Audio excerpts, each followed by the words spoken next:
What you think, you become. What you feel, you attract. What you imagine, you create. Who would have said that? And if you're watching this YouTube video right now, you're probably not thinking anything, and I'm in control of your mind, your thoughts. And a person without thoughts is a nobody. It's no different from a factory robot with more delicate fingers. But don't worry, by the end of this video, we're gonna fix that. And when you start having quality thoughts, you start waking up from this no-think lifestyle that's pushed upon all of us that makes us into docile sheep. And a person who thinks is dangerous. Combine that with reading and learning, boom! Like a fucking weapon, man. Shoo! There's really nothing you can't do. Thinking will set you free.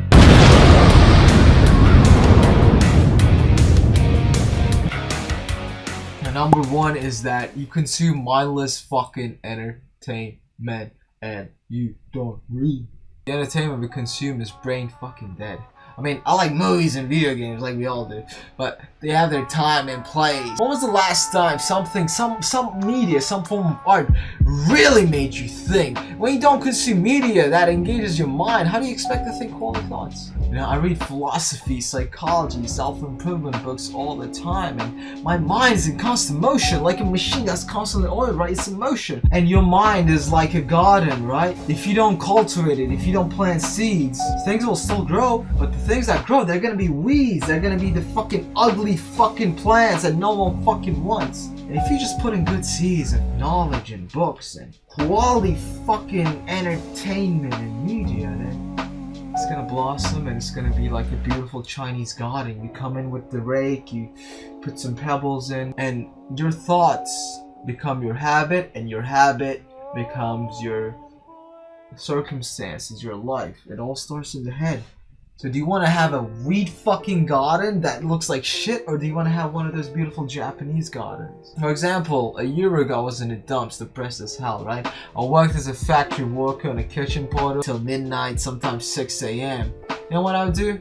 I'd be like, oh, I have all this free time, so I might as well listen to some audiobooks. I was listening to this book actually. It was called 12 Rules of Life by Jordan Peterson. It made me think like, yeah, I don't have to be a loser. I'm gonna make something of myself. I need to pick myself back up. If you contrast that with Jordan Peterson's YouTube shows, like, what the fuck? I mean, Jordan Peterson with the books, he changed my life, right? But yet, it's like a fucking brain and mental masturbation thing. And God fucking forbid you watch TikTok.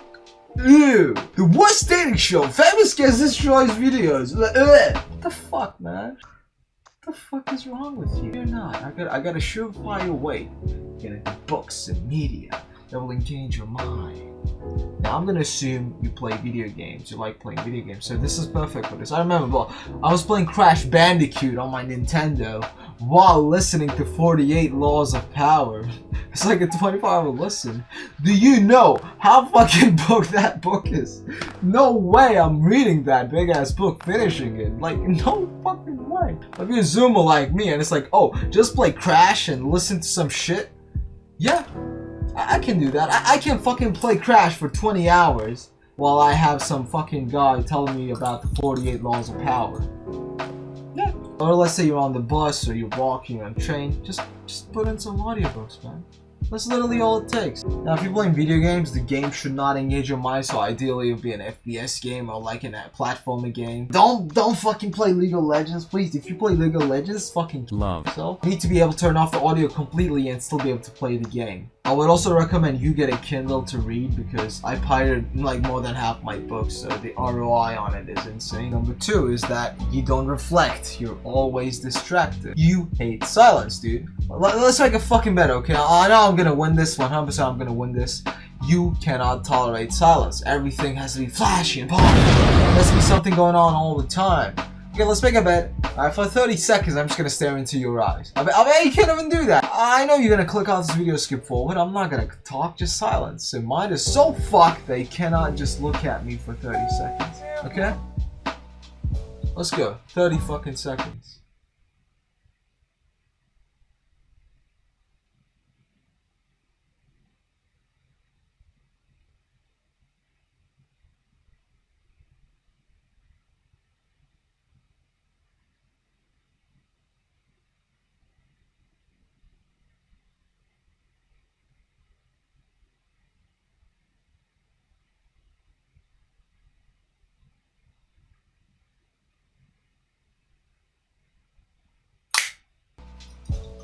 if you came this far, which I know 90% of people failed. It was still hard, wasn't it? It was hard for me, man. Yeah, it's fucked. You can't even look eye to eye for 30 seconds.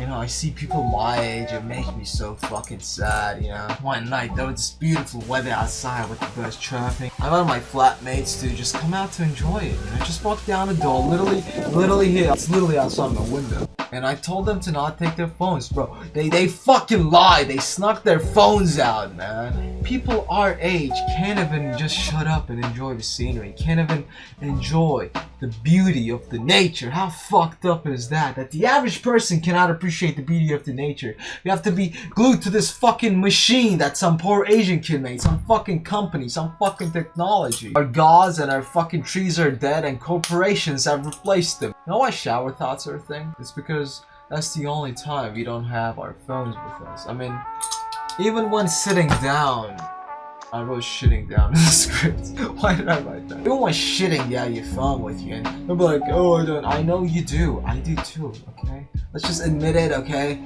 Imagine you have these shower thoughts all the time. That's why the extroverted social high school kids tend to not be the smartest, because they've never really had the time to reflect or think. They're always having fun, always around people, always validated. While us lonely kids at the back of the class, we have a lot more solitude than them. So we tend to exercise our minds a lot more. I don't want to be like one of those nerds that be like, oh, set aside 30 minutes to think everything. Like, fuck off, I'm not doing that. I would say, for example, remember when I said audiobooks on the train? Some days just nothing on the train. Just don't listen to anything noise. Just look out the window and think. Just see the scenery and all that. Because, you know, you go underground, there's no internet to distract you or anything. Maybe just go on a walk and think, or just throw your phone away for a bit. I made a video about my dopamine detox. Click here to watch it. Third one would be your environment and your friends. I don't have any friends that read books. I don't know anyone in my university that's really into the stuff that I am into, and that's why I'm making videos like this and addressing you as my friends, because I want friends like this where we can have some quality chats. I do have a Discord where we have great conversations, so join if you want. Our lifestyle and social circle probably doesn't really encourage thinking, but it actually discourages it. I used to work in a thrift store, and my boss used to tell me, you think so much. Now I love him to bits. He's a good boss. He fired me and all that, but he also hired me, so he's a good man, no shit, okay? He used to tell me, you think too much, because I did. I didn't think a lot for a 9-to-5 worker. I was talking about starting businesses. All my co-workers were like, oh, I'll just get paid my wage and fuck off on the weekend to drink. You know, it even makes people feel insecure about their intelligence when you say profound shit. They'll be like, oh, you're having an existential crisis. And never make someone feel insecure about their intelligence. Never. If you're gonna get one takeaway, it should be this. Never make anyone feel insecure about their intelligence. Not only will they dislike you, they will spite you and be jealous of you. They'll prey on your downfall. Basically, the normal life discourages quality thoughts and thinking, but this community I'm trying to build, right? You'll love this shit. Look at how happy I am to be finally able to discuss the books that I've read. I encourage you to join this channel by subscribing and Discord, which link will be in the description. And that's it from me for now, dude. Click here to watch my dopamine detox experience where I quit my phone for a day. And I love you. Bye.